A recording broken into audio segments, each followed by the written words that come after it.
What is happening, everybody? AlexNorimaki here, and it's time, once again, for Soundtrack Saturday.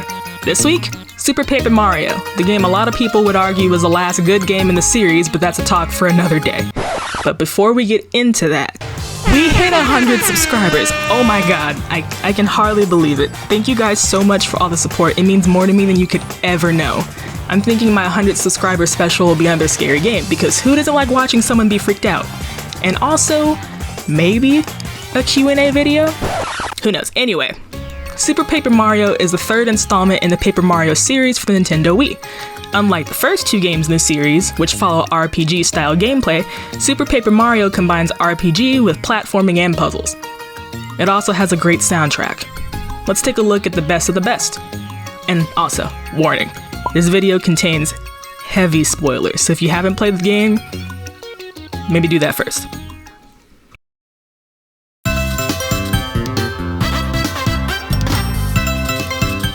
So Lineline Road covers the very first section of the very first chapter of the game, which is also named Lineline Road.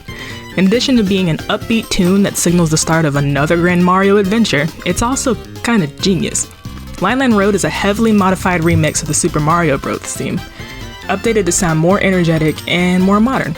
The song being one that pays homage to the original theme is fitting for the level, seeing as Lineline Road treats you to a classic game of Mario platforming, complete with cones, pipes, shrooms, and brick blocks ripe for the cracking of Mario's dome. Even Goombas are here. All these elements combined paint the picture that you're starting off easy, and that's good, because things only get exponentially weirder from here on.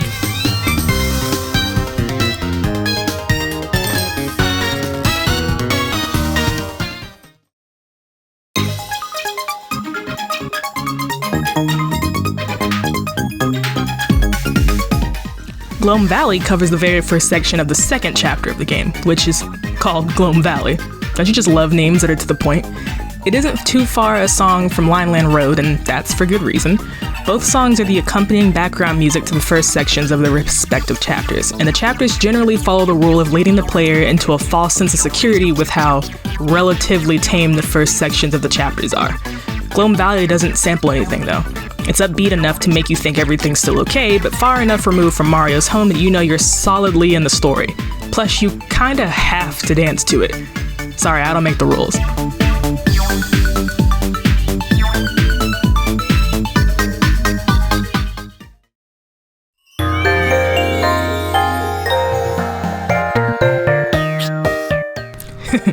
I'm gonna keep it a buck with y'all. I put this song in here because it's absolutely hilarious. For those who are unaware of the context, let me learn you something real quick. In Chapter 3, your constant, if distant, pixelated butterfly companion Tippy gets kidnapped by a turbo-nerd chameleon named Francis. Yeah, you heard me. I'm talking thick glasses, pocket protector, fanny pack, and laptop in the back pocket. Whole turbo-nerd package. Anyway, he disappears into his home, an old castle he had the audacity to name Fort Francis. After traversing the terrain and infiltrating Fort Francis, Princess Peach, because Francis only talks to quote-unquote hot babes, confronts Francis to ask for Tippy back. This is where things go left. Dude goes slack-jawed over the princess and does what any rational guy in his situation would do. He pulls his laptop out and boots up a rare copy of Swoon.exe, a program meant to help men of his stature talk to chicks.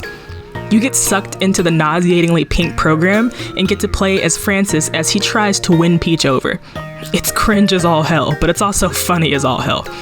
It doesn't work, and Peach ends up bombing the laptop to smithereens, but it is the funniest thing I've ever seen.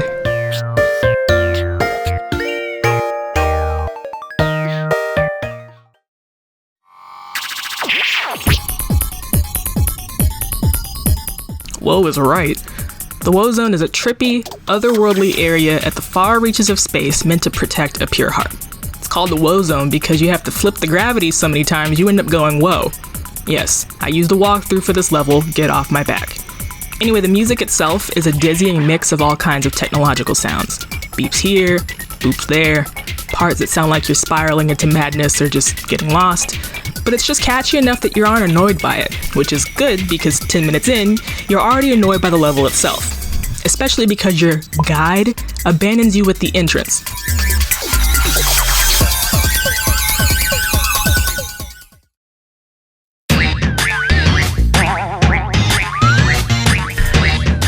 Remember how I said things get exponentially weirder in this game? This is about where the weird starts to drastically increase.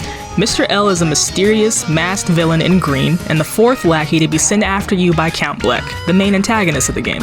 He's mean, he's green, he's Luigi brainwashed to wear a cap with the L on backwards. Seriously, all the characters can never quite figure out who Mr. L reminds them of, which is just another instance of Luigi being the Mario series' butt monkey. Mr. L's theme song is a certified bop, and I won't be told otherwise, but it includes enough odd sounds, like the sound of a spring, to remind you that, even brainwashed to the dark side, Luigi is still clumsy and blubbering.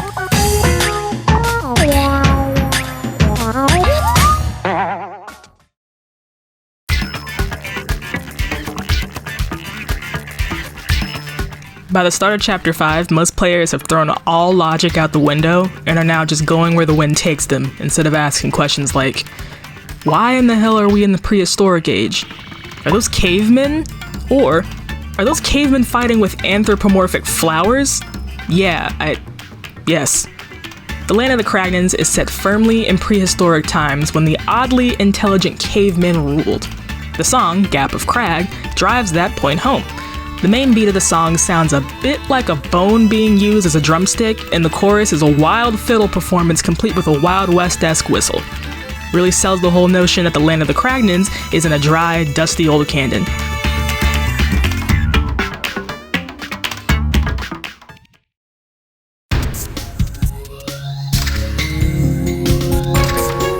Prehistoric setting not enough for you?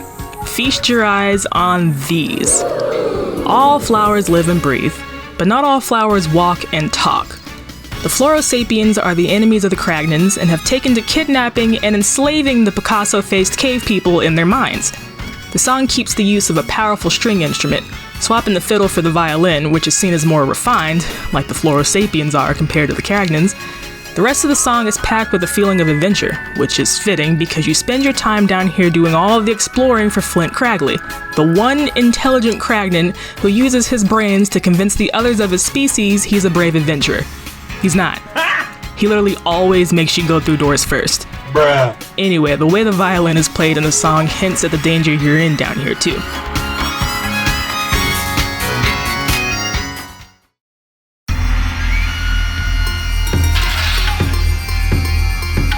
This song is a no-brainer. Samur's kingdom is a land ruled by King Samur and his army of Samur guys, as in samurais. Boo. It's designed like medieval Japan, and so fittingly has music inspired by traditional Japanese music. It's relatively serious compared to other songs in the game. This is for two reasons.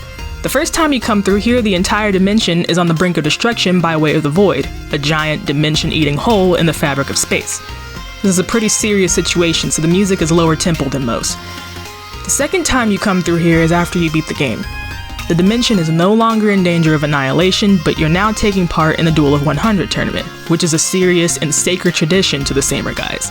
Mind you, I can't take guys with names like Squatting Birdo, Guy Who Fry, or Screaming Mantis seriously, but my point still stands.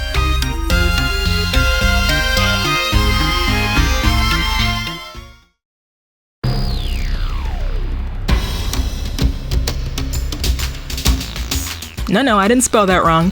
I'm not talking about draws. The underwear is functionally video game hell. When a video game character loses all their lives and gets judged as malevolent, they end up here. It's dark, it's spooky, it even has its own version of the river Styx. You know what Nintendo had the nads to call it? The River Twigs. Boo!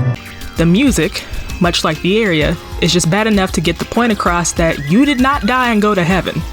Foreboding slams on piano keys, a bleak-sounding flute, and a bass line that just screams rock bottom. But it's not terrifying by any means. In fact, it shouldn't be terrifying.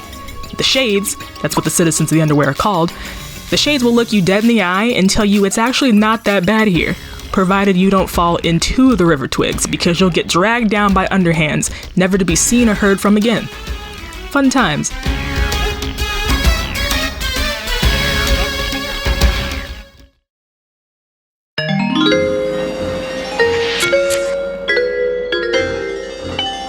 The ultimate show is the theme of the final boss battle against Super Dementio. For those unfamiliar, Dementio is a psychopathic court jester with a permanent grin who serves Count Bleck, and I do mean psychopathic. He takes sadistic pleasure in violence and seeks to bring an absolute end to all dimensions. You don't really piece together until the end though, because he spends 95% of the game playing the good subordinate. When he finally reveals his true colors, he places mind control on Luigi, again, and fuses with Mr. L's robot to form Super Dementio. The battle's actually unwinnable for the first, maybe 3 minutes, much like the previous Paper Mario title. During this brief period, the song can represent the awesome power Super Dementio possesses, and also just how bleak of a situation this is for the heroes. After the boss is rendered vulnerable to attack, the song can come off triumphant.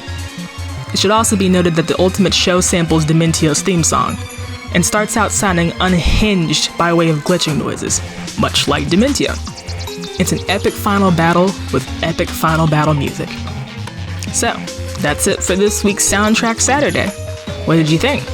Let me know down in the comments your thoughts on the music and the game as a whole. Thank you guys so much again for 100 subscribers.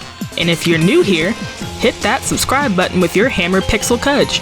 And until next time, you guys, peace.